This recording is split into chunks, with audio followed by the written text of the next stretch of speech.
the inventor who tries to write his or her own provisional and then hope that a patent attorney can somehow take that provisional and turn it into a meaningful utility patent later on. Now, the problem with filing a utility patent based on the provisional is the provisional has to what we call support the utility patent. So, for example, we use the three-membered nutcracker again. If an inventor invents this and writes a provisional that says, my invention is a three-membered nutcracker, that is a nutcracker with three cracking members,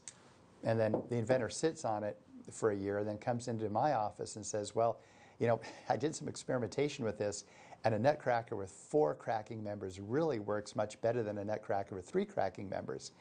We've got a problem because the provisional was for a nutcracker with three cracking members, and now I'm supposed to write a patent application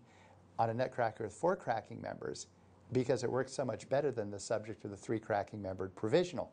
Now, obviously, if I'm writing a provisional on a nutcracker like this, I'd say a nutcracker with more than two cracking members, and then I'd put a few little claims down there, a nutcracker with three cracking members, nutcracker with four cracking members, then offer some reasons why nutcrackers with more than two cracking members could be useful, and I'd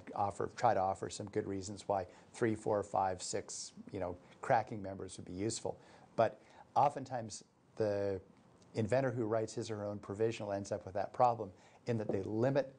the provisional to exactly what their invention is today, and that may not be what their invention is a year from now. So you've got to make sure that the provisional supports the utility.